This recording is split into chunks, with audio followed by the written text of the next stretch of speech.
Socrate et sa femme Socrate et sa femme comédie par Théodore de Banville 3e édition, Paris Calment Lévy, éditeur Ancienne Maison Michel Lévy Frères, 3, rue Aubert, 3886 Comédie en un acte représentée pour la première fois, à Paris, à la Comédie Française, le mercredi 2 décembre 1885. Du même auteur Le Beau Léandre, Comédie en un acte, en vers. Le Cousin du Roi, Comédie en un acte, en vers. Diane au bois, Comédie en 2 actes, en vers. Le Feuilleton d'Aristophane, pièce en un acte, en vers. Les Fourberies de Nérine, Comédie en un acte, en vers. Gringoire, Comédie en un acte, en prose. La Pomme, Comédie en un acte, en vers. Préface de Théodore de Banville. Que de dettes j'ai, non pas à payer, ce qui serait impossible, mais à reconnaître, avec la plus vive gratitude. À mon cher confrère, Monsieur Jules Claretie, à l'écrivain, au romancier, au journaliste, au critique d'art, à l'auteur dramatique 1000 fois applaudi qui administre aujourd'hui la Comédie Française, je dois les plus affectueux remerciements, et je les lui offre ici du fond du cœur. Le jour même de son entrée en fonction, avant tout autre soin, il m'a écrit de venir lire au comédien Socrate et sa femme, voulant tout de suite affirmer sa prédilection pour la poésie, en accueillant un de ses plus humbles dévots, qui est en même temps un des plus obstinés et des plus fidèles. D'accord avec le comité de la Comédie, il m'a donné une hospitalité fraternelle, et il a mis à ma disposition son goût exquis, ses conseils, et toutes les ressources qu'offre le premier théâtre du monde. Que ne dois-je pas à Monsieur Coquelin ? Non seulement il a joué le personnage de Socrate en grand comédien, exprimant la sagesse, l'ironie, la bonté, la superbe éloquence du philosophe, bien mieux que je n'avais su le faire, mais il a adopté ma comédie, il l'a mise en scène, il en a insufflé la pensée et l'âme à ses camarades, heureux d'écouter les conseils de sa jeune expérience, et certes, je puis dire que ce petit poème est à lui autant qu'à moi. Madame Jeanne Samary pleine de verve, d'esprit, d'ingéniosité, de finesse, d'emportement lyrique, est une gantipe absolument parfaite, et Mademoiselle Tollet a la beauté, la grâce ingénue, le charme vainqueur dont j'avais tenté de parer la figure de Myrrhine. L'importance que j'avais dû nécessairement donner aux personnages de Socrate, de Gantippe et de Myrrhine, m'a contraint à me contenter d'esquisser les autres.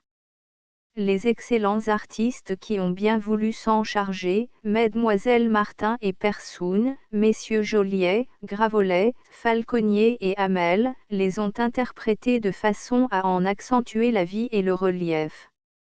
Le public de la Comédie Française, si intuitif, si délicatement artiste, a applaudi, dans Socrate et sa femme, non seulement les intentions comiques, mais aussi les plus subtiles combinaisons d'harmonie et de rime, attestant ainsi une fois de plus combien il aime la poésie au théâtre, pourvu qu'elle soit émue et sincère. T.B. À l'ami de toute ma vie, au critique éminent, à l'érudit, au sagace historien Auguste Vitu, cette comédie est fraternellement dédiée. T.B. Personnage Socrate, Monsieur Coquelin. Gantippe, Madame Jeanne Samary. Myrrhine, Mademoiselle Tollet. Antisthène, Monsieur Joliet. Praxia, Monsieur Gravolet. Eupolis, Monsieur Falconier. Dracet, Monsieur Hamel. Mélita, Mademoiselle Martin. Bakshi, Mademoiselle Persoun. La scène est à Athènes, dans la maison de Socrate, en l'an 429 avant Jésus-Christ. Le théâtre représente la petite cour intérieure de la maison de Socrate. Devant le mur de droite et celui de gauche, percés chacun d'une porte donnant sur les appartements, règne une rangée de colonnettes en bois, soutenant une corniche avancée. Le mur du fond, épais et percé d'une porte qui s'ouvre sur le vestibule, est surmonté d'une petite terrasse sur laquelle fleurissent des myrtes et des lauriers roses. À gauche du spectateur, quelques chaises avec leurs coussins, à droite, une table et un lit de repos. Au lever du rideau, Socrate debout et immobile, parle lentement et avec le regard fixe, comme absorbé par une vision intérieure. Scène première: Socrate, puis Gantippe. Socrate. Le corps, hideux et vil, subit tous les désastres, mais l'âme suit le vol redoutable des astres et, comme eux, plane aussi dans le ciel radieux, comme un monstre effrayant et divin, couvert d'yeux, elle vit dans la nuit et dans l'horreur sublime du chaos sombre et dans le néant de l'abîme, et contre la mort même elle trouve un abri dans sa propre vertu. Gantippe, entrant et appelant Socrate d'une voix forte. Socrate. Mon mari. Criant plus fort.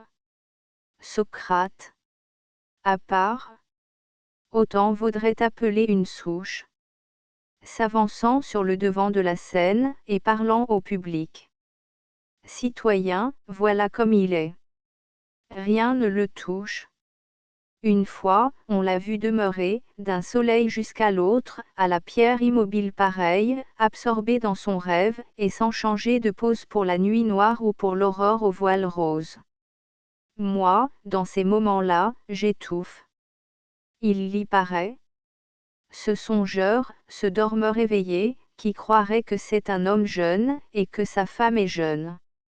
Il ne sait même pas s'il s'enivre ou s'il jeûne. Socrate a 40 ans, à peine. Il est subtil en effet, j'en conviens, mais que deviendra-t-il, ce fou, dont le regard voltige dans la nue, quand il aura neigé sur sa tête chenue? Il n'entend rien. Je vais, je viens, je ris, je cours, je parle, il se soucie autant de mes discours que du murmure d'une abeille sur l'hymette. Mais patience, puisqu'il veut que je m'y mette, je m'en vais lui parler d'une telle façon que de ma voix sans doute il entendra le son. Criant à Socrate, Socrate. Vagabond, traître, cruel, bigame, sycophante, voleur. Socrate, s'éveillant de son rêve. Très doucement. Ce n'est rien, c'est ma femme. Gantippe. Parécate. J'en sais de belles. Socrate. Ah. Vraiment? Gantippe. Alcibiade, pris d'un sage mouvement, t'offre un présent d'argent et d'or. Tu le renvoies. Socrate. C'est dans notre vertu qu'il faut trouver des joies. Gantippe. Charmide envoie ici des esclaves, afin qu'ils travaillent pour nous, mais toi, le trait est fin, tu les chasses d'ici, car toujours tu me braves. Socrate. Pas du tout. Qu'avions-nous besoin de ces esclaves? Gantippe. Le gain de leur labeur eût accru notre bien. Socrate. Il est riche, celui qui n'a besoin de rien. Gantippe. Et que mangerons-nous? Du vent? De la fumée?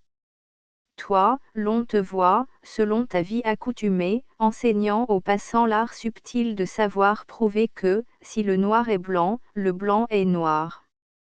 Encore, s'ils te payaient les mots avec largesse, et si tu leur vendais 3 drachmes la sagesse. Mais non, tu n'es pas fier, tu professes debout, et tu vends ton savoir ce qu'il vaut, rien du tout. Tu ne veux même pas que l'on t'appelle maître. Socrate. Que celui-là se nomme ainsi, qui le croit être. Gantippe. Le beau métier. Retourne aux leçons d'où tu viens, Pérore. Garde un bras en l'air, les citoyens. Qu'on pousse vers le pénix avec la corde rouge. Vas-y donc. J'aime avoir une roche qui bouge. Va-t'en donc enseigner que, pétri de limon, l'homme dans son esprit, cache un subtil démon qui du bien et du mal devine le principe. Vas-y. Pourquoi n'y vas-tu pas? Socrate, sortant. Avec une extrême douceur. J'y vais, Gantype. Scène 2 Gantype. J'enrage. Le voilà parti, calme, et d'un pas toujours égal et sûr. Non, je ne connais pas de misère qui soit plus triste que les miennes. S'adressant au public. Comprenez-vous cela, femmes athéniennes? Un mari détaché de tout, que rien ne peut irriter, puisque nulle injure ne l'émeut. Ah! Parmi vous, traînant ma rage inassouvie, messieurs, il n'en est pas une que je n'envie. Vos maris sont prudents, ils vous donnent, dit-on, sur le dos et les reins de bons coups de bâton. Si vous les trompez, ils vous battent. C'est la mode. Mais, après, quel plaisir quand on se raccommode, et comme il semble doux à vos cœurs apaisés, lorsque les coups ont plu, qu'il pleuve des baisers. Mais seul parmi vous, je n'aurai nul salaire, hélas. Puisque mon ours n'est jamais en colère. J'ai beau crier, hurler, quand j'exhale mon fiel, il dit, bon. Ce n'est rien, c'est un orage au ciel, cela passera point. Mais je n'ai pas l'âme ingrate. J'en ferai tant, qu'il faudra que Socrate s'émeuve aussi, dussé-je enfin prendre un tison, et mettre un jour le feu, moi-même, à la maison. Qu'on puisse voir alors, sous le mur qui flamboie, rugir mon philosophe, et moi crever de joie. Apercevant Socrate qui s'avance, entouré d'amis, de femmes et de citoyens. On vient. C'est lui, traînant à ses talons des tas de gens, de tous les bourgs et de tous les états. Troupeau de fous. Pour mieux leur montrer ma science, je les laisse d'abord entrer sans défiance, puis je leur ferai voir ce que les dieux ont mis de colère dans ma poitrine. Scène 3 Socrate, Dracée, Antisthène, Praxia, Eupolis, Mélita, Bakchi, citoyens et femmes d'Athènes. Socrate, entrant, au milieu d'une foule attentive et respectueuse. Chers amis, entrez. C'est bien le moins qu'ici je vous reçoive. Montrant la table, où un esclave dispose des amphores et des coupes. Voici du vin vieux, si quelqu'un a soif, qu'il boive, et si quelqu'un de vous a soif de vérité, qu'il écoute. Je parle avec sincérité. Dracée. Oui, parle-nous, car seul, pendant ces jours funèbres, tu tiens le clair flambeau qui luit dans les ténèbres. Qui t'écoute est savant et marche avec le jour. Pour moi, Dracée, bien vite oubliant tout, l'amour et mon chant caressé par la vague marine, je quitte ma maison et ma chère Myrrhine, et je te suis. Socrate, à Dracée. Vraiment, c'est trop de zèle, ami. Aux Athéniens. Cependant, éveillons notre esprit endormi. À Antisthène. Ne demandais-tu pas, tout à l'heure, Antisthène, si nous devons porter, vivant, le deuil d'Athènes? Antisthène. Que faut-il faire? Par un élan de lion, en vain nous avons pris Égine et Solion, Eupolis. Ravager l'Argolide, Dracée. Et pour la cause sainte chasser les ennemis dans les eaux de Zacyn. Eupolis. Nous avons eu la guerre hier et nous l'aurons demain. Antisthène. Vainqueur, portant des lauriers sur nos fronts, Archidamos nous prit dans ses serrotènes, Dracée. Et nous avons pu voir la peste dans Athènes. Antisthène. Donc, le temps est venu d'être austère. Eupolis. Laissons à d'autres plus heureux les festins, Dracée.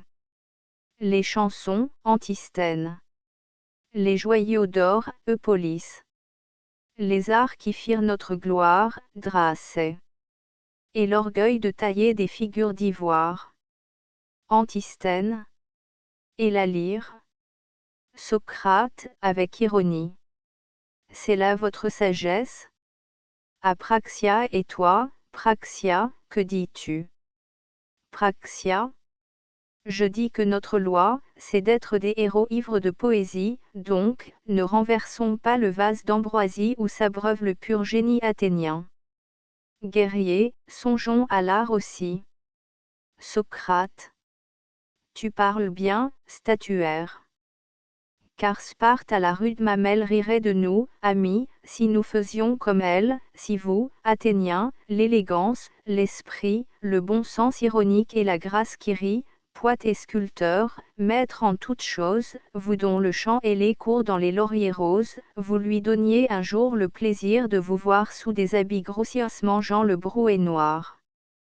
Quel que soit notre sort, victoires ou défaites, imposons-lui nos chants, nos modes et nos fêtes, toi, Praxia, tes dieux à la blancheur de lys, et toi, ta comédie au beau rire, Eupolis, et vous, votre parure et vos robes, ô femmes. Car, puisque par ces dons toujours nous triomphâmes, n'empêchons pas chez nous la grâce de fleurir. Rions, et soyons ceux qui veulent bien mourir. Soyons Athéniens. Si quelqu'un examine les enfants des héros qui firent Salamine, qu'il reconnaisse en nous ces hommes surhumains. Lorsque l'invasion marchait dans nos chemins, affreuse, et que les dieux eux-mêmes étaient tristes, qui sut le mieux mourir parmi nous? Les artistes. Et plus d'un tomba, jeune et l'œil étincelant, dont une muse avait baisé le front sanglant.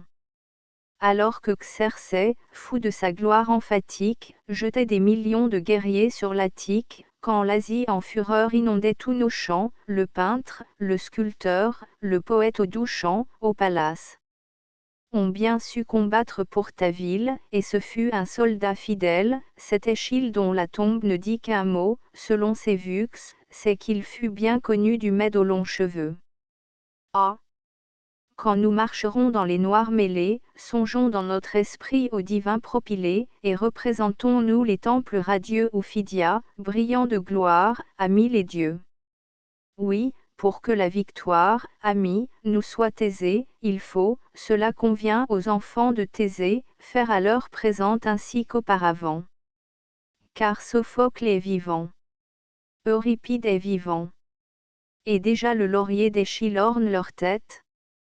Allons donc au théâtre apprendre des poètes comment dans un pays grandi par les revers les belles actions renaissent des beaux vers. Soyons tels que le jour où le trépas rapide viendra prendre Alcamène ou le jeune Euripide, on est assez parlé de ce grand citoyen en écrivant de lui, c'est un Athénien. Les dieux, dont la colère agite ma parole, nous regardent, baignés d'azur, sur l'acropole, à l'œuvre donc, vous tous, pinceau, lyre, ciseaux, et toi qui fais le fil pourpré, savant fuseau. Semons le blé, faisons grandir la fleur et l'arbre, chantons les demi-dieux géants, taillons le marbre, et gardons la pensée austère de nos morts, car, étant les plus grands, nous serons les plus forts, et nous ferons ainsi des conquêtes certaines. Tout. Il a raison. Vive Socrate. Socrate. Vive Athènes. Levant sa coupe pleine, et maintenant, buvons. Invoquons sans terreur la clarté du bon sens qui dissipe l'erreur, comme Athénée, l'éclair, font la nuit et dissipe l'obscurité. Praxia, levant sa coupe. Buvons. Mélita, de même. À Socrate. Au moment où tous les auditeurs du maître se joignent à Mélita et l'acclamant avec admiration, entre Gantippe, menaçante et furieuse. Scène 4 Socrate, Antisthène, Praxia, Eupolis, Dracée, Mélita, Bakchi, Gantippe, citoyens et femmes d'Athènes Gantippe. Et Gantippe? On ne l'invite pas. Antisthène. Bonne Gantippe, bois avec nous. Gantippe. Pourquoi pas avec les loups des bois? Qu'apportez-vous ici? Du blé? Du vin? De l'huile? Non. Vous n'apportez rien. Prendre est moins difficile hors d'ici, fainéant. Bavard. Corinthien. Socrate. Ma femme. Gantippe. Hors d'ici. Jetant à la volée les amphores et les coupes. Tiens, les amphores. Tiens, les coupes. Renversant la table. Tiens, Bakshi. Voici que la table est par terre Gantype. C'est ma table. Ce n'est pas moi qu'on fera taire. Courtisane, et toi, ridicule artisan, philosophe, diseur de rien, allez-vous-en. Mélita. Quel cri fougueux. Eupolis. La peur voltige sur sa trace. Dracée. Partons. Praxia. Elle a l'aspect riant d'un soldat cerise. Antisthène. Elle est brave. Bakshi. Elle eût fait merveille à Marathon. Eupolis.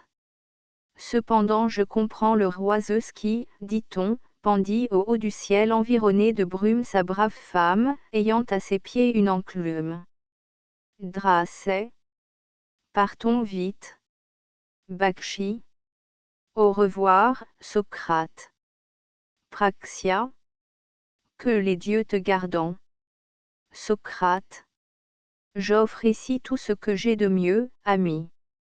Mon meilleur vin, la vérité suprême, je vous les ai donnés de bon cœur, et de même pour votre hôtesse, car ici rien n'est changé, je ne puis vous offrir que la femme que j'ai. Elle est très bonne au fond, revenez tout à l'heure comme le ciel changeant tour à tour rit et pleure, elle va s'adoucir, les orages sont courts, et nous pourrons alors reprendre ce discours. Venez, amis. Gantype, bousculant et chassant les hôtes de Socrate. Allez, ses amis. Folle engeance, hors d'ici. Troupeau fait de vice et d'indigence, qui ne dit jamais, non, quand ce bavard dit, si, allez-vous-en. Partez. Hors d'ici. Hors d'ici, honnêtes gens. Tous les auditeurs du philosophe sortent, chassés par Gantype, Socrate les guide et les accompagne. Scène V. Gantype, puis Myrrhine. Gantype, consterné. Jean et des pleurs sous la paupière. Il ne s'est pas du tout fâché. C'est une pierre. Ah! J'ai beau faire, et c'est en vain que mon sang bout, je ne sais quel effort tenter, je suis à bout d'invention. Apercevant Myrrhine. Quelle est cette femme si belle qui vient chez nous? Myrrhine. Salut, Gantype. Je m'appelle Myrrhine, et je veux voir Socrate. Gantype. Bien. Tu veux? Mais moi, je ne veux pas. La belle aux blonds cheveux, Socrate n'est pas là. Myrrhine veut parler, Gantype l'arrête. C'est bon. Myrrhine. Mais. Gantype. Paraglore. C'en est assez. Ta bouche en fleurs, tu peux la clore.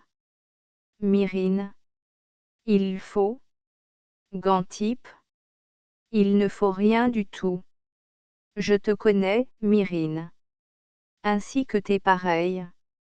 Tu venais, comme les autres, dit, lui verser le mélange de miel et de nectar, la trompeuse louange. Grand merci.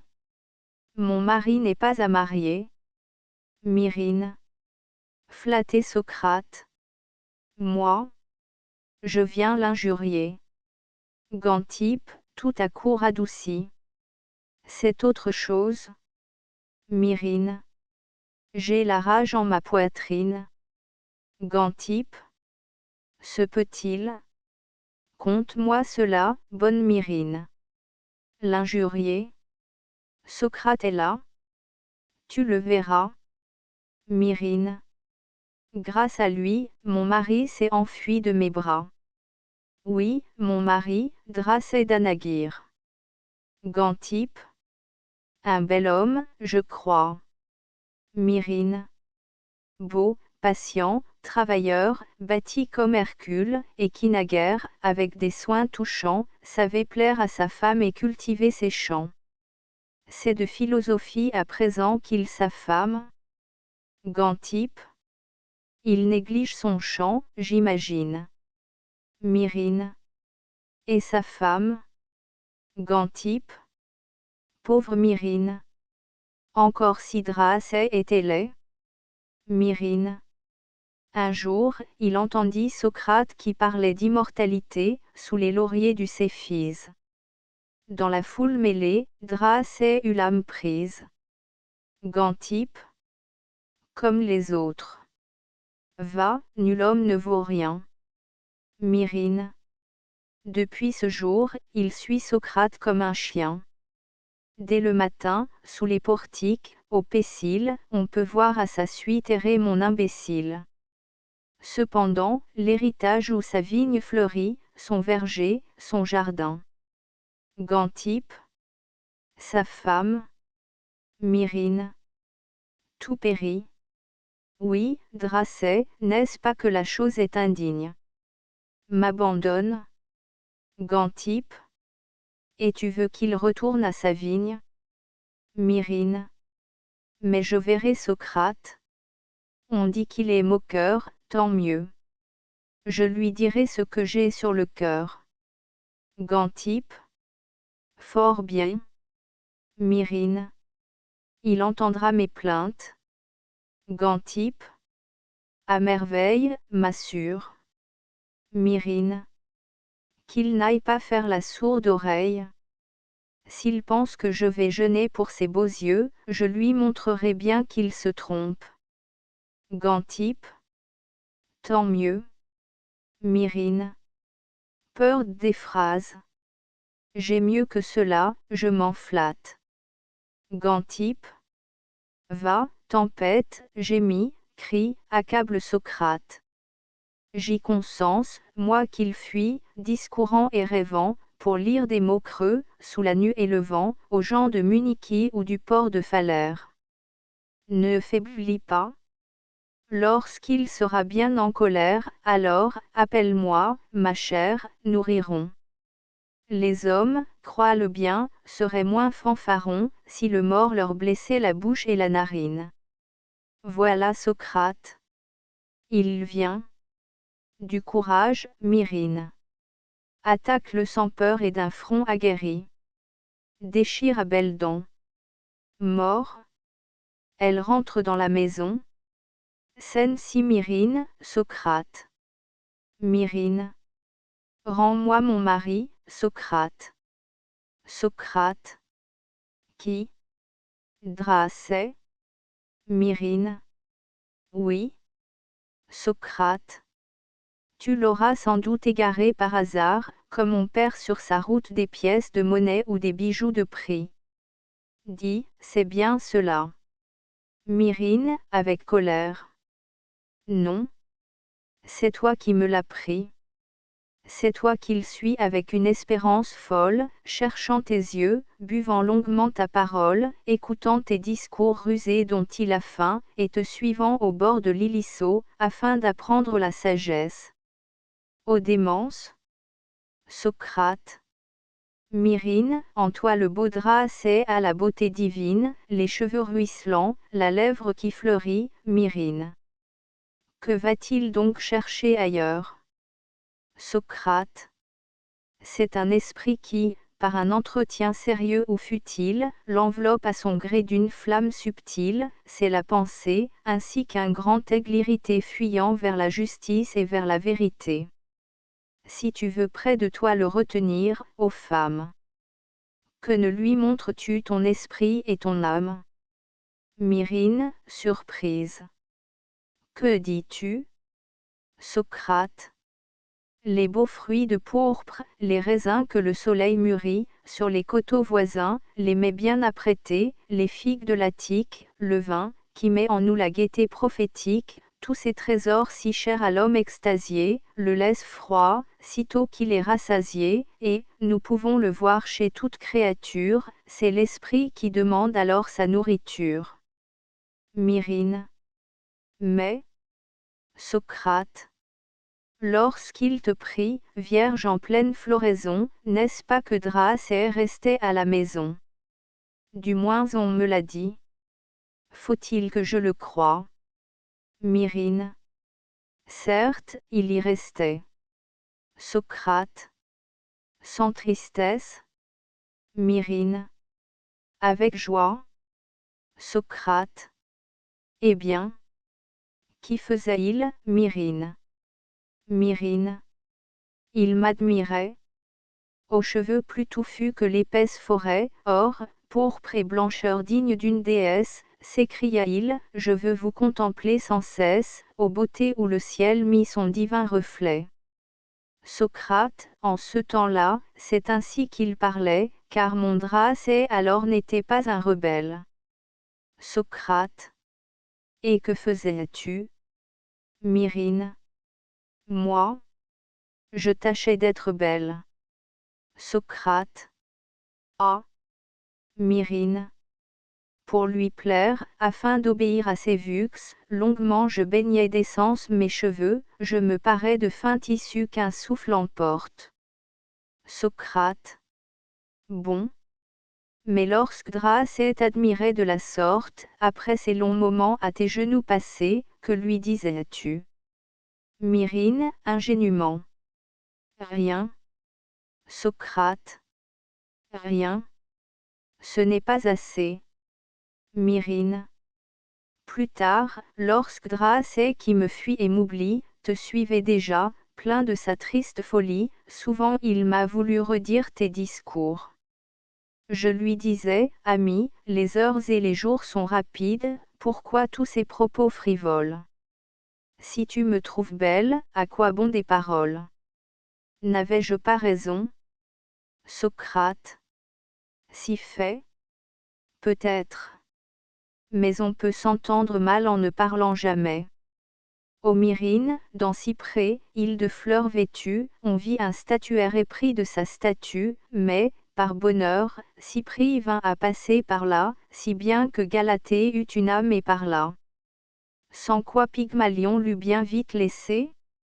Ta robe est de couleur charmante nuancée, mais on épouserait les roses des jardins, si les roses, pour nous oubliant leur dédain, ouvraient pour nous ravir leur corolle sacrée, et nous parlaient, après qu'on les a respirées. Toi, cependant, qui peux charmer avec la voix, ainsi que Philomèle errante au fond des bois, tu disais, à quoi bon? Dracée est un pauvre homme, robuste, mais naïf. Pourvu qu'il voie, en somme, briller mes yeux de flamme aux étoiles pareilles, et le soleil jouer dans mes cheveux vermeils, il ne faut rien de plus à ce cœur qui s'ignore point. Eh bien, il a besoin de quelque chose encore. Ses yeux, si longtemps clos, sont désireux de voir, il cherche enfin quelle est la règle du devoir, à quoi sert notre mort, à quoi sert notre vie, et moi, pour endormir sa soif inassouvie, je lui fais voir, assis à l'immortel festin, l'homme libre, ouvrier de son libre destin. Avec une douceur persuasive. Mais pour guider nos pas dans l'obscur labyrinthe, qui vaut une Ariane, avec sa douce plainte. Myrrhine. Je te comprends. Socrate. Dracée apprit de moi comment notre âme vers le beau s'élève, éperdument, et se rend la vertu docile et familière. Ô Myrrhine, à ton tour deviens son écolière. Si buvant longuement au flot inépuisé, il t'enseigna jadis la douceur des baisers, il t'apprendra le noble orgueil, la sainte joie de saisir, d'embrasser le vrai comme une proie, et de sentir en soi le doute évanoui. Vis avec lui. Cherche avec lui. Pense avec lui. Ayant reçu de moi l'immortelle semence, il faut qu'il la transmette, et son labeur commence. Donc, toi, Myrrhine, sourde à la vaine rumeur, sois la terre fertile où passe le semeur levant sa large main par le grain débordé, et de vous deux naîtra la moisson de l'idée. Ô Myrrhine, c'est là le véritable hymen, et quand le laboureur s'approche, ouvrant sa main, écoute avec fierté grandir son pas sonore. Ne le rebute pas lorsqu'il vient dès l'aurore, et garde que, chargé de ses dons les meilleurs, il ne porte la vie et la richesse ailleurs. Tu le peux. Ne paraît que son corps est barbare, donc, pour que ton mari ne suive que toi, pars aussi ton âme, alors il entendra ta voix. Myrrhine. Tu dis vrai. Tu dis vrai. Je le sens. Je le vois. Grâce à toi, je comprends, en devenant meilleur, que toute la beauté n'est pas extérieure, et tout ce qu'à ta suite il cherche en son ennui, Mondrasès désormais le trouvera chez lui. Sois béni par les dieux, dont l'oreille m'écoute, ô maître excellent, toi qui m'as fait voir ma route. À ce moment on voit Gantippe, qui paraît sur la terrasse. Scène 7. Myrrhine, Socrate, Gantippe d'abord caché. Gantippe, à part. Que se disent-ils donc? Ils parlent bien longtemps. Écoutons. Myrrhine, à Socrate. Je le sais depuis que je t'entends, je puis vaincre, et je n'ai plus rien qui m'embarrasse. Socrate, avec bonté. Va donc. Myrrhine va pour sortir, mais elle revient vers Socrate, par un vif mouvement d'admiration et de reconnaissance. Myrrhine. Bon philosophe, il faut que je t'embrasse. Elle prend dans ses mains la tête de Socrate, et applique sur son front et sur ses joues de bons gros baisers. Gantippe entre à ce même moment et court vers Myrrhine, en proie à la plus violente fureur. Gantippe. Bon appétit, Myrrhine. Myrrhine, surprise. Ah. Gantippe. Gantippe. C'est beau. Me voilà. Je serai votre porte-flambeau. Ah. Coquine. Ah. Menteuse. Ah. Chienne. Ah. Scélérate. Voleuse. Tu venais injurier Socrate, et faire ici du bruit pour ton mari perdu. Myrrhine. Je lui disais. Gantippe. Merci, j'ai très bien entendu, Myrrhine. Tu t'y prends de la belle manière. Tu venais réclamer ton mouton à crinière, ton cher Dracé. Ah. Cœur de femme, êtes-vous laid? Ton mari. C'est très bien le mien que tu voulais. Mais je comprends, il t'en faut 2, peut-être 4. Imitant la voix et la démarche de Myrrhine. Je viens l'injurier.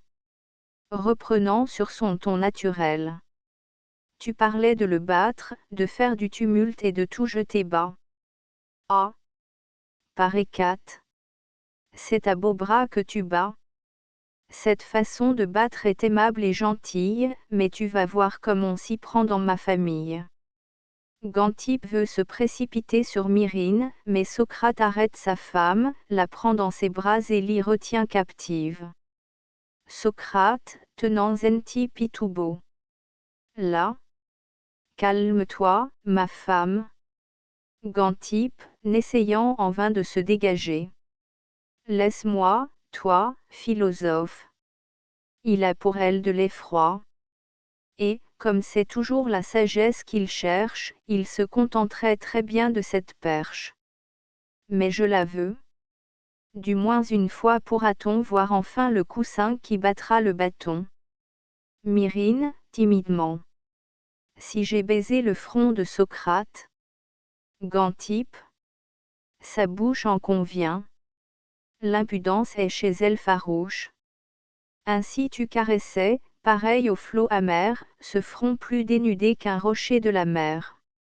J'ai très bien vu. Pareil à la nymphe camuse infaune, tu baisais cette tête camuse. Railleur, chauve, égarant au ciel ses yeux errants, il est à moi. Cela suffit. Tu me le prends.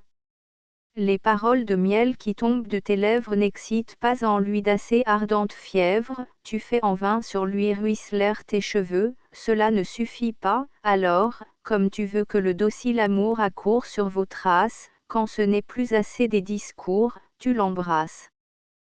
Tu riais. Maintenant, belle, tu vas pleurer, car je vais te griffer et te défigurer, et je veux que ton œil de colombe se ferme. Gantippe s'échappe, et va se jeter les poings fermés sur Myrrhine. Myrrhine, reculant, épouvantée. Gantippe. Non. J'ai peur. Socrate rattrape Gantippe, et de nouveau la retient dans ses bras. Socrate, à Myrrhine. Ne crains rien. Je tiens ferme. Gantippe, voulant se dégager. Socrate, laisse-moi. Quoi? Je ne pourrai pas la mordre. Socrate, tranquillement. Non. Gantippe. Ami, laisse-moi faire un pas. Socrate. Non certes. Gantippe, regardant Myrrhine avec des yeux ardents. Qu'à mon tour je l'embrasse. Ah! L'indigne, voyez-la qui se penche, avec son cou de cygne. Ce cou charmant, je veux le tordre. Socrate. Écoute-nous, Gantippe. Gantippe. Non, je veux la mettre à deux genoux là, devant moi, plonger mes deux mains dans leur fauve de cette chevelure, et la rendre plus chauve que son amant, le beau Socrate. Exaspéré et faisant un suprême effort. Allons. Pourquoi me retenir? Je veux. Socrate.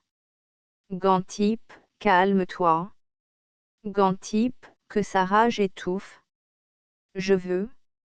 Je veux, le sang inonde ma poitrine. Et j'étouffe. Je meurs. De l'air. De l'air. Elle tombe sur le lit de repos, pâle et inanimée. Socrate, bouleversé. Myrrhine, elle pâme. De l'eau. Il s'agenouille aux pieds de Gantippe et tâche de la ranimer. Myrrhine, apportant un vase d'eau. Quand ses yeux s'ouvriront, je lui dirai. Socrate. Mouillons ses tempes et son front. Vois, la neige envahit son visage immobile. Oh Myrrhine, elle meurt. Myrrhine. Pas du tout. Sois tranquille, Socrate. Je suis femme. Elle vit. Je connais cela. Socrate, penché sur Gantippe. Gantippe, viens. Ouvre tes yeux. Renais. Vois dans quelle douleur ton silence me jette. Entends-moi. Parle-moi. Non, sa bouche est muette. Dieu. Je succombe. Ayez pitié de mes tourments. Au secours. Dieu. Pendant que Socrate a prononcé ces derniers vers, sont entrés Antisthène, Praxia, Eupolis, Dracée, Mélita, Bacchis et tous les personnages qu'on a vus à la scène 4e. Scène 8 Myrrhine, Socrate, Gantippe, Antisthène, Praxia, Eupolis, Dracée, Mélita, Bacchis, citoyens et femmes d'Athènes. Dracée, à Socrate. Pourquoi de tels gémissements? Myrrhine, mettant un doigt sur les lèvres tais-toi, Dracée. Dracée. Myrrhine ici. Quelle merveille! Antisthène, à Socrate. Pourquoi ces pleurs? Socrate, montrant Gantippe évanoui. Voyez Gantippe. Praxia. Elle sommeille. Socrate. Elle meurt. Mélita, après avoir regardé Gantippe. Ne crois pas cela. Bacchis, de même. Bénis les dieux. Elle vit et respire. Myrrhine, à Socrate. Et tu vas voir ses yeux s'ouvrir à la clarté du ciel. Mélita, à Socrate. Reprends courage, maître. Myrrhine, aux assistants, sans être entendue de Socrate. Sa pâmoison vient d'un accès de rage. L'évanouissement est réel, cependant, ne pas s'inquiéter sans mesure est prudent. Socrate. Secourez-la. Bacchis, riant, à Mélita cédons à son désir frivole. Socrate. Je tremble que son âme errante ne s'envole. Les femmes entourent Gantippe, mais sans montrer une réelle inquiétude. Socrate va se joindre à elle, lorsque Eupolis l'arrête et lui barre le passage. Eupolis, d'un ton railleur. Et voilà tout. Dracée. C'est pour cela que tu gémis. Praxia. Quoi donc? C'est pour cela qu'il pleure. Antisthène. Ô mes amis, pour une femme folle, Dracée. Acariâtre, Eupolis. Injuste, Antisthène. Sombre, Praxia. D'un entretien haineux, Antisthène. D'un esprit fruste, Dracée. Amer, Eupolis. Qui le fait ployer comme un roseau, Praxia. Et qui toujours fait rage avec ses cris d'oiseau. Bakshi. Certes, s'il ne te faut qu'une épouse meilleure, Mélita. Et plus douce, Bakshi. Tu peux la trouver tout à l'heure. Antisthène. Ne pleure pas, de peur de ressembler au fou, le mal dont tu guéris à propos. Socrate. Taisez-vous. Gantippe va sortir de ma maison déserte, et j'encense dans mon cœur l'irréparable perte. Car son utile rage était le fouet têtu dont la rude lanière éveillant ma vertu, comme l'âne fouillé par le vieillard Silène, tenait ma patience et ma farce en haleine. Si quelqu'un me venait verser, dans ma maison, la molle flatterie et son subtil poison, quand j'avais jusqu'au bout, heureux et fier de vivre, savouré ce doux miel trompeur qui nous enivre, ma Gantippe farouche, âpre comme la mer, me guérissait bien vite avec son fiel amer. Souvent, ami, loué partout, on le devine, j'ai pu me croire issu d'une race divine, mais son souffle railleur, glissant sur mon front nu, me disait, tu n'es rien que le premier venu. S'endormant et mourant dans un repos vulgaire, notre vertu ressemble à ces coursiers de guerre qui deviennent oisifs sur le gazon des prés, et lorsque je rêvais, riant aux cieux pourprés, oubliant tout, Gantippe accourait dès l'aurore, et son cri m'éveillait comme un clairon sonore. Praxia. Maître. Viens avec nous. Antisthène. Libre de tout lien, pense. Eupolis.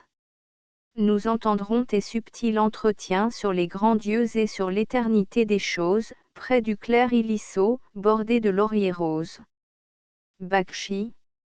Et peut-être, au soleil qui t'illuminera, plus tard, quelque naissant amour devinera l'énigme de ton cœur, mystérieuse Oedipe, Mélita. Et te consolera d'avoir perdu Gantippe. Socrate. Elle absente, je n'ai plus faim pour d'autres mets. Sa place reste vide. Avec une douleur violente et naïve. Et quel autre jamais excellerait comme elle a prodigué l'insulte. Vivant près de Gantippe au sein du noir tumulte, je ne craignais plus rien, ni le peuple mouvant, ni le tonnerre, ni la grêle, ni le vent, ni le soleil, ni l'âpre hiver et la froidure. Sans elle, nul espoir que ma sagesse dure, car au bruit de sa voix grondant comme un torrent, je veillais, je disais à toute heure, ignorant, pense, étudie, apprends. Vil esclave, travaille. Eupolis. À ce titre, il n'est pas une autre qui la vaille. Praxia. Elle eût épouvanté l'orage, Antisthène. Et les typhons. Gantippe s'éveille sans être vu des assistants, écoute les paroles de son mari, avec étonnement d'abord, puis les bois Evaidmont, et, comme entraîné à mesure qu'il parle, tend les bras vers Socrate. À ce moment, Myrrhine seule est près d'elle. Socrate, suivant sa pensée. Ainsi, vers la clarté des abîmes profonds dans lesquels se répand la vie universelle, emportant mon esprit et ma force avec elle, Gantippe va s'enfuir, et je la pleure. Mais d'ailleurs pourquoi ne pas le dire? Je l'aimais. Gantippe, à elle-même. Que dit-il? Cette joie est pour moi la première. Il m'aime. Myrrhine, à Gantippe. Puisqu'enfin tu revois la lumière, vite, appelons le maître. Il faut le consoler. Appelant Socrate, qui ne l'entend pas Socrate. Gantippe, mettant sa main sur la bouche de Myrrhine ne dit rien. Non, laisse-le parler. Socrate, avec un sentiment profond. Je l'aimais, car fidèle épouse d'un pauvre homme, elle vivait pour moi, probe, sobre, économe. Ordonnant la maison, voyant tout par ses yeux, elle était ma compagne et me chérissait mieux que ceux dont la douceur louangeuse me flatte. Je l'aimais et je l'aime encore. Gantippe, courant à Socrate. Cher Socrate. Quoi? Tu m'aimais? Socrate. Gantippe. Elle, dieux immortels. Antisthène. L'enfer n'a pas voulu la prendre. Gantippe, ravi, à Socrate. Après de tels aveux, comment ne pas renaître? Socrate. Elle. Gantippe. Vivante. Gantippe. Et corrigée. Oui, l'erreur se dissipe. Je n'avais rien de bon, je semais la terreur devant moi, je n'étais que rage et que fureur, j'étais folle, cruelle, abominable, indigne, farouche, noircissant la colombe et le cygne, plus méchante, en un mot, que le serpent Python. Mais tu m'en puniras, ami. Elle va prendre un bâton et l'apporte à Socrate. Prends, ce bâton. Il ne faiblira pas, il est gros comme 4. Socrate. En effet. Mais pourquoi ce bâton? Gantippe. Pour me battre. Oui, tu me battras. Socrate. Moi? Pourquoi? Gantippe. Pour châtier mes colères, mes cris, mes pleurs, mon cœur altier, ma méchanceté rare et mes fureurs ingrates. Devant tous ces gens-là je veux que tu me battes. Devant tout? Les petits pourvoirs tendront leur cou. Vite. Bah moi? Je veux expirer sous tes coups. Alors que tu m'aimais, je te battais moi-même, à présent, c'est mon tour, puisque c'est moi qui t'aime. Chère Marie, tu pleurais, tu pâlissais d'effroi, me croyant morte. Allons, pas de pitié. Bah moi? Socrate. Non pas Gantippe. Mon cher petit Socrate, bats-moi vite. Socrate. Je ne te battrai pas Gantippe. De grâce. Je t'invite à me battre. Socrate. Mais non. Gantippe. Je t'en supplie. Socrate, paternel. Allons. Gantippe, lui tendant le bâton. Tiens, ne me soumets pas à des détours si longs.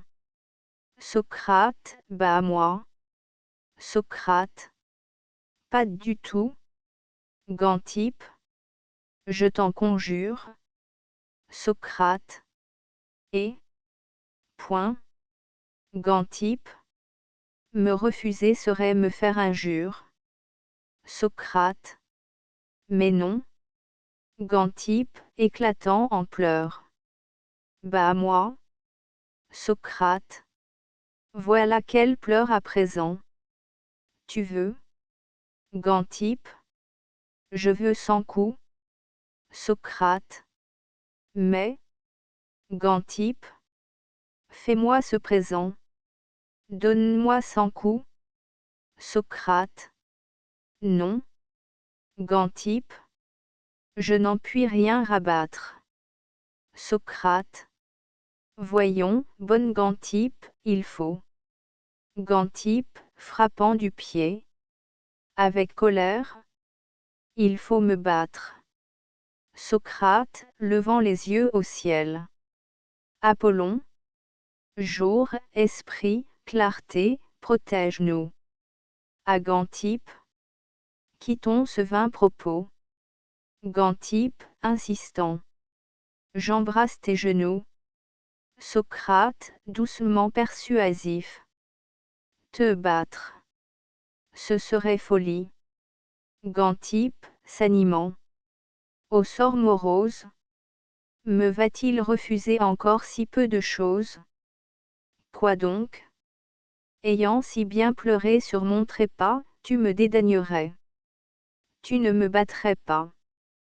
Prends garde. Socrate, avec bonhomie.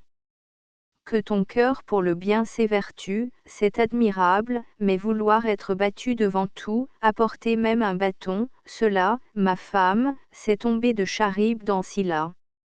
Gantippe, déjà furieuse. En Scylla. Donc je suis un monstre. Je dévore les notonniers. Vas-tu m'injurier encore?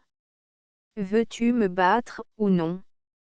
Socrate ne répond pas. Tu ne veux pas? Socrate. Non. Gantippe.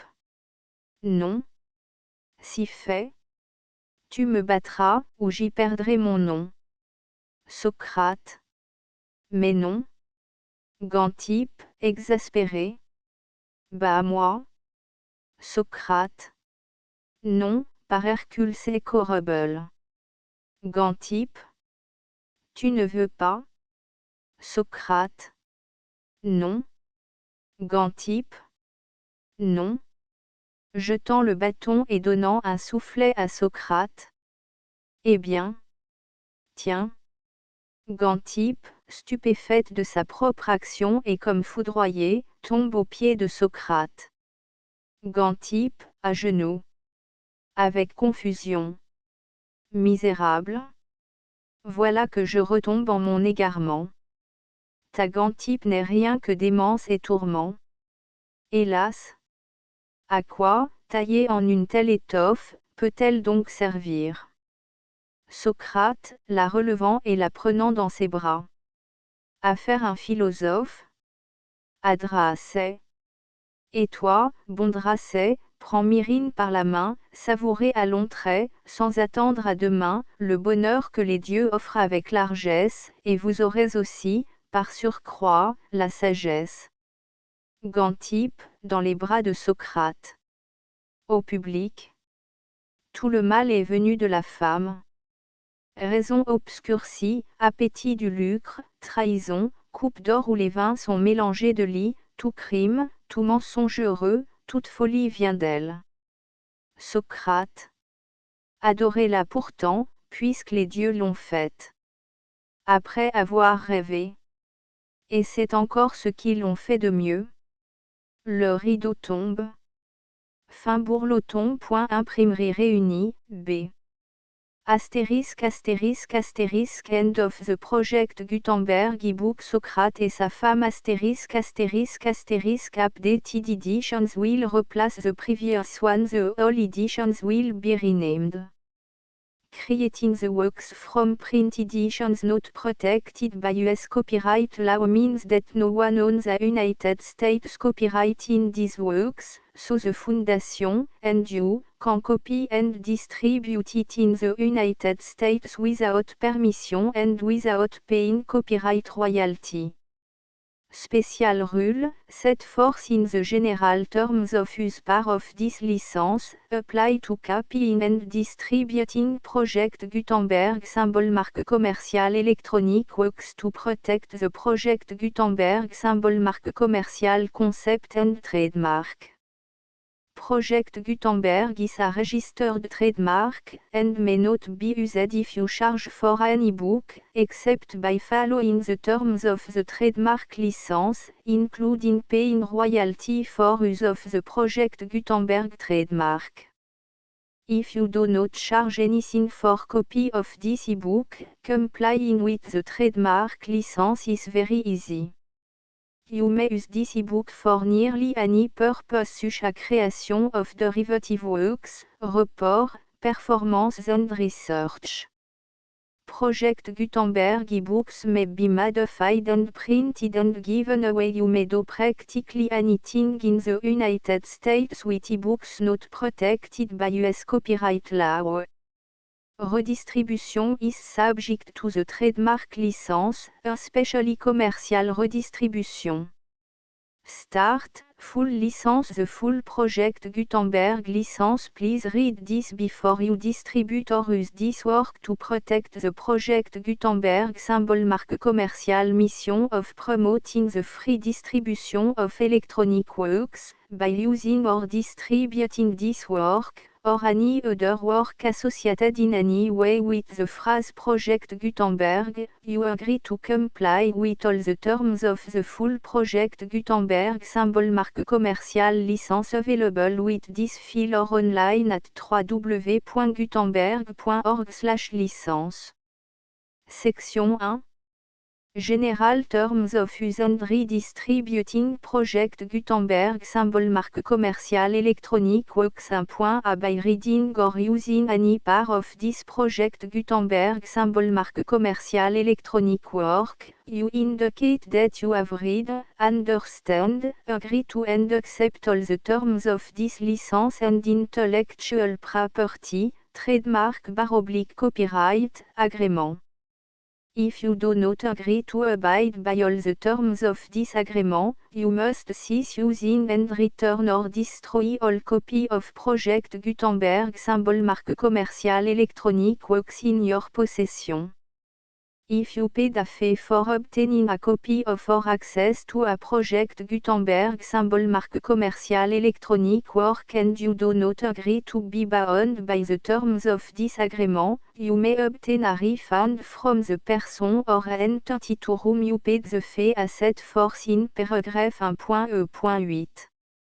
1.b. Project Gutenberg is a registered trademark. It may only be used on or associated in any way with an electronic work by people who agree to be bound by the terms of this agreement. There are a few things that you can do with most Project Gutenberg symbol. Marque commerciale. Electronic Works even without complying with the full terms of this agreement. See paragraph 1.c below. There are a lot of things you can do with Project Gutenberg symbol. Marque commerciale. Electronic Works if you follow the terms of this agreement and help preserve free future access to Project Gutenberg symbol. Marque commerciale. Electronic Works. See paragraph 1.e below. 1.c. The Project Gutenberg Literary Archive Foundation, the Foundation or PGLAF, owns a compilation copyright in the collection of Project Gutenberg symbol. Marque commerciale. Electronic Works. Nearly all the individual works in the collection are in the public domain in the United States. If an individual work is unprotected by copyright law in the United States and you are located in the United States, we do not claim a right to prevent you from copying, distributing, performing, displaying or creating derivative works based on the work alone as all references to Project Gutenberg are removed. Of course, we hope that you will support the Project Gutenberg symbol. Marque commerciale. Mission of promoting free access to electronic works by freely sharing Project Gutenberg symbol. Marque commerciale. Works in compliance with the terms of this agreement for keeping the Project Gutenberg symbol. Marque commerciale. Name associated with the work. You can easily comply with the terms of this agreement by keeping this work in the same format with its attached full Project Gutenberg symbol. Marque commerciale. License when you share it without charge with others. 1.d. The copyright laws of the place where you are located also govern what you can do with this work. Copyright laws in most countries are in a constant state of change. If you are outside the United States, check the laws of your country in addition to the terms of this agreement before downloading, copying, displaying, performing, distributing or creating derivative works based on this work or any other Project Gutenberg symbol. Marque commerciale. Work.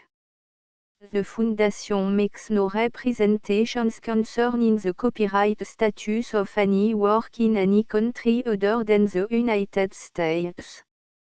Unless you have removed all references to Project Gutenberg. 1.1. The following sentence, with active links to, or other immediate access to, the full Project Gutenberg symbol marque commercial license must appear prominently whenever any copy of a Project Gutenberg symbol marque commercial work, any work on which the phrase Project Gutenberg appears, or with which the phrase Project Gutenberg is associated, is accessed, displayed, performed, viewed, copied or distributed. This ebook is for the use of anyone anywhere in the United States and most other parts of the world at no cost and with almost no restriction whatsoever.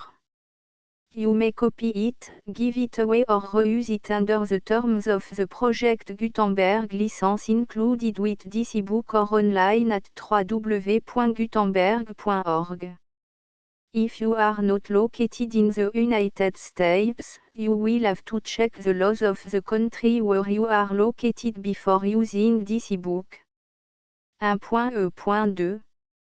If an individual Project Gutenberg symbol marque commercial electronic work is derived from texts not protected by US copyright law, does not contain a notice indicating that it is posted with permission of the copyright holder, the work can be copied and distributed to anyone in the United States without paying any fees or charge. If you are redistributing or providing access to a work with the phrase Project Gutenberg associated with or appearing on the work, you must comply either with the requirements of paragraphs 1.1 through 1.7 or obtain permission for the use of the work and the Project Gutenberg symbol marque commercial trademark as set forth in paragraphs 1.8 or 1.9. 1.3. If an individual Project Gutenberg symbol marque commercial electronic work is posted with the permission of the copyright holder, your use and distribution must comply with both paragraphs 1.1 through 1.7 and any additional terms imposed by the copyright holder. Additional terms will be linked to the Project Gutenberg symbol marque commercial license for all works posted with the permission of the copyright holder found at the beginning of this work. 1.4. Do not unlink or detach or remove the full Project Gutenberg symbol marque commercial license terms from this work, or any file containing a part of this work or any other work associated with Project Gutenberg symbol marque commercial. 1.5. Do not copy, display, perform, distribute or redistribute this electronic work, or any part of this electronic work, without permanently displaying the sentence set forth in paragraph 1.1 with active links or immediate access to the full terms of the Project Gutenberg symbol marque commercial license. 1.6. You may convert to and distribute this work in any binary, compressed, marked up, non-proprietary or proprietary form, including any word processing or hypertext form. However, if you provide access to or distribute copy of a Project Gutenberg symbol marque commercial work in a format other than plain vanilla ASCII or other format used in the official version posted on the official Project Gutenberg symbol marque commercial website, www.gutenberg.org, you must, at no additional cost, fee or expense to the user, provide a copy, a means of exporting a copy, or a means of obtaining a copy upon request, of the work in its original plain vanilla ASCII or other form. Any alternate format must include the full Project Gutenberg symbol marque commercial license as specified in paragraph 1.1. 1.7. Do not charge a fee for access to, viewing, displaying, performing, copying or distributing any project Gutenberg symbol marque commerciale works unless you comply with paragraphe 1.e.8 or 1.e.9. 1.e.8 You may charge a reasonable fee for copy of or providing access to or distributing project Gutenberg symbol marque commerciale electronic works provided that you pay a royalty fee of 20% of the gross profit you derive from the use of project Gutenberg symbol marque commerciale works calculated using the method you already use to calculate your applicable tax. The fee is owed to the owner of the project Gutenberg symbol marque commerciale trademark, BU et HAS agreed to donate royalty under this paragraph to the project Gutenberg Literary Archive Foundation. Royalty payment must be paid within 60 days following each date on which you prepare, or are legally required to prepare, your periodic tax returns. Royalty payment should be clearly marked assumption to the project Gutenberg Literary Archive Foundation at the address specified in section 4, information about donation to the project Gutenberg Literary Archive Foundation. You provide a full refund of any money paid by a user who notifies you in writing, or by email, within 30 days of receipt that S/et does not agree to the terms of the full project Gutenberg symbol marque commerciale license. You must require such a user to return or destroy all copy of the works possessed in a physical medium and discontinue all use of and all access to other copy of project Gutenberg symbol marque commerciale works. You provide, in accordance with paragraph 1.f.3, a full refund of any money paid for a work or a replacement copy, if a defect in the electronic work is discovered and reported to you within 90 days of receipt of the work. You comply with all other terms of this agreement for free distribution of project Gutenberg symbol marque commerciale works. 1.e.9 If you wish to charge a fee or distribute a project Gutenberg symbol marque commerciale electronic work or group of works on different terms than are set forth in this agreement, you must obtain permission in writing from the project Gutenberg Literary Archive Foundation, the manager of the project Gutenberg symbol marque commerciale trademark. Contact the Foundation as set forth in section 3 below. 1.f1.f.1 Project Gutenberg volunteers and employees expend considerable effort to identify, do copyright research on, transcribe and proofread works not protected by US copyright law in creating the project Gutenberg symbol marque commerciale collection. Despite these efforts, Project Gutenberg symbol marque commerciale electronic works, and the medium on which they may be stored, may contain defects such as, but not limited to, incomplete, inaccurate or corrupt data, transcription errors, a copyright or other intellectual property infringement, a defective or damaged disk or other medium, a computer virus, or computer code that damage or cannot be read by your equipment. 1.f.2 Limited warranty, disclaimer of damage, except for the right of replacement or refund described in paragraph 1.f.3, the project Gutenberg Literary Archive Foundation, the owner of the project Gutenberg symbol marque commerciale trademark, and any other party distributing a project Gutenberg symbol marque commerciale electronic work under this agreement, disclaim all liability to you for damages, costs and expenses, including legal fees. You agree that you have no remedy for negligence, strict liability, breach of warranty or breach of contract except those provided in paragraph 1.f.3. You agree that the foundation, the trademark owner, and any distributor under this agreement will not be liable to you for actual, direct, indirect, consequential, punitive or incidental damages even if you give notice of the possibility of such damage.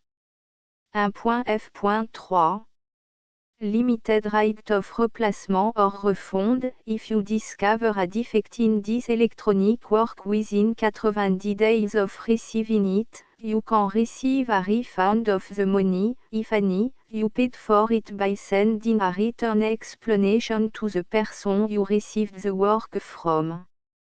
If you received the work on a physical medium, you must return the medium with your return explanation.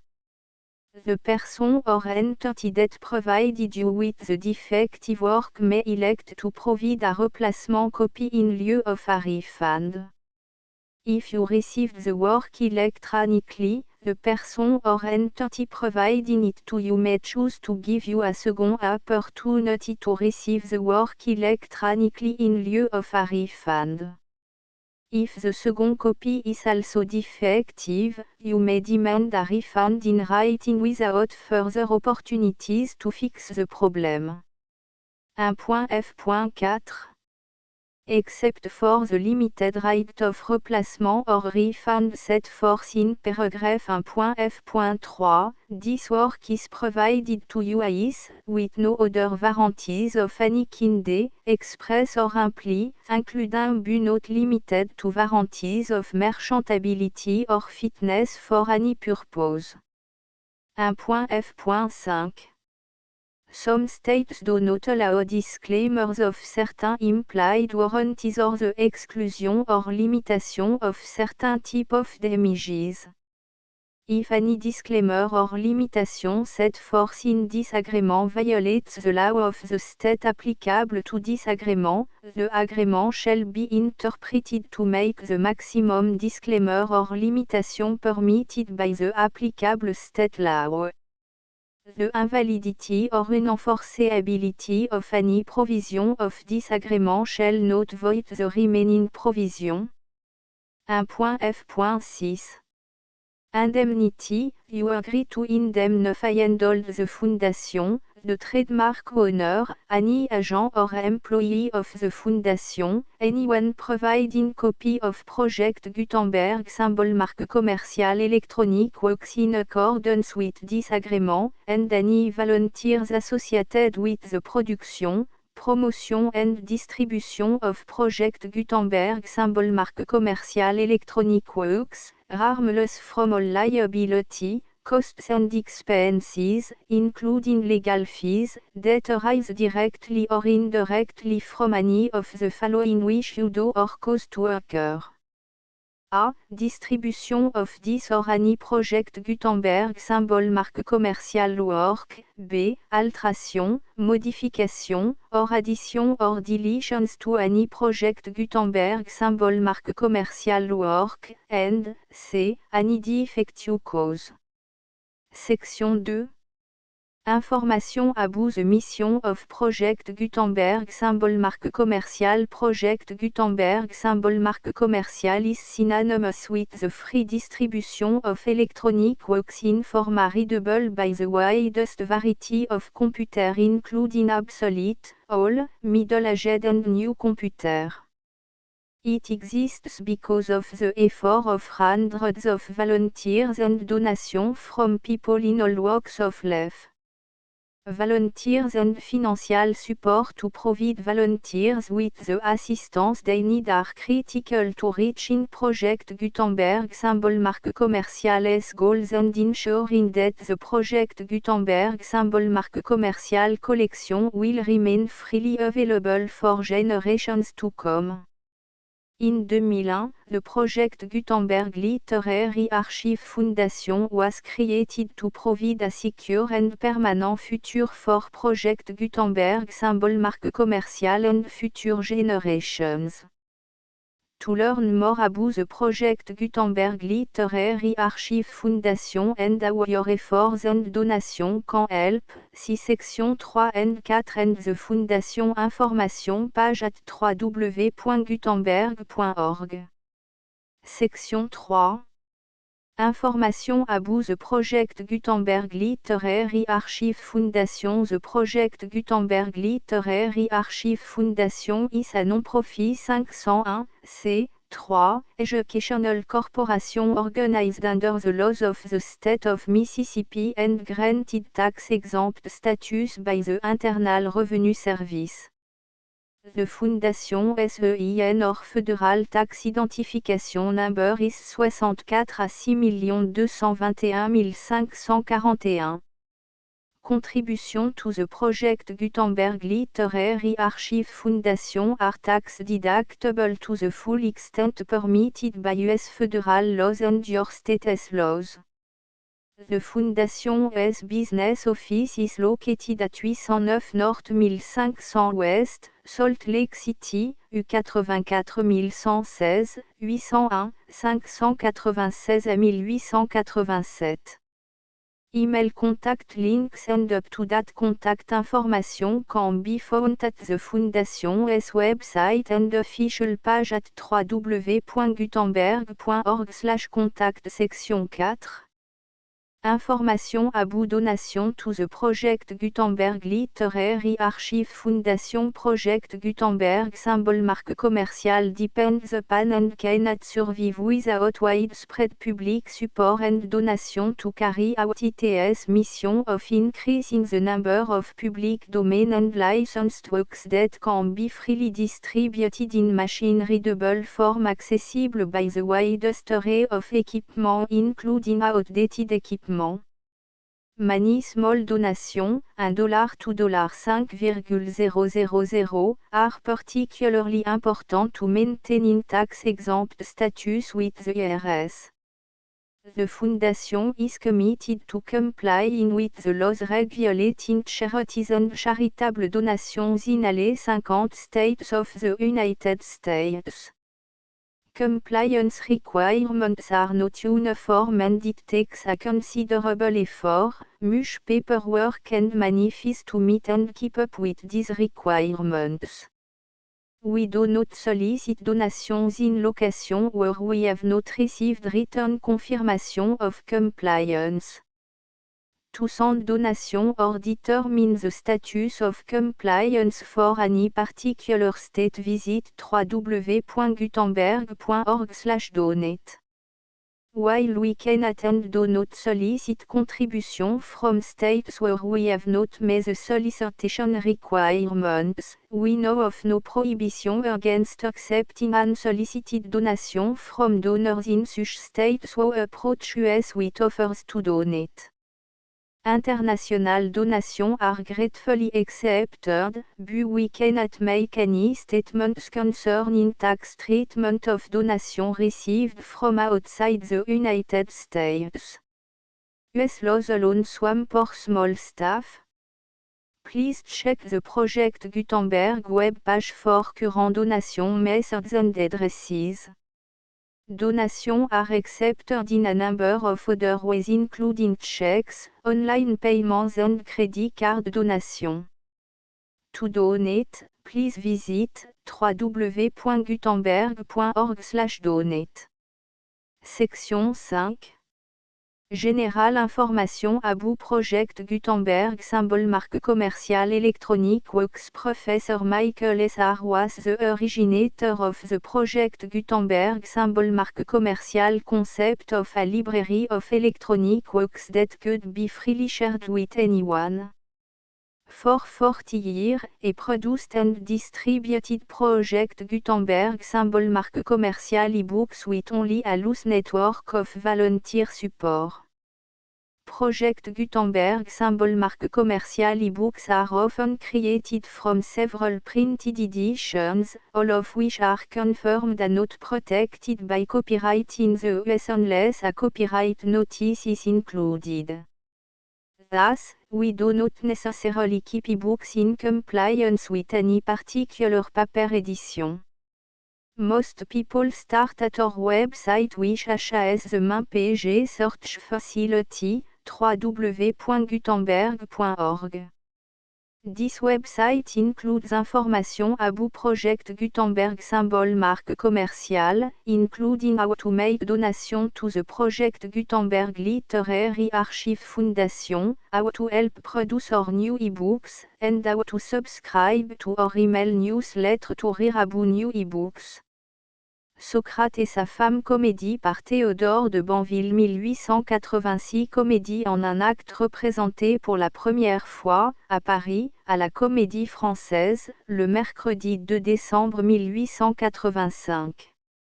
Préface de Théodore de Banville à l'ami de toute ma vie, au critique éminent, à l'érudit, au sagace historien Auguste Vitus. Cette comédie est fraternellement dédiée TB scène première Socrate, puis Gantype. Scène 2 Gantype. Scène 3 Socrate, Dracée, Antisthène, Praxia, Eupolis, Mélita, Bakchi, citoyens et femmes d'Athènes. Scène 4 Socrate, Antisthène, Praxia, Eupolis, Dracée, Mélita, Bakchi, Gantype, citoyens et femmes d'Athènes. Scène V Gantype, puis Myrine. Scène 6 Myrine, Socrate. Scène 7 Myrine, Socrate, Gantype d'abord caché. Scène 8 Myrine, Socrate, Gantype, Antisthène, Praxia, Eupolis, Dracée, Mélita, Bakchi, citoyens et femmes d'Athènes. Fin The Full Project Gutenberg licence.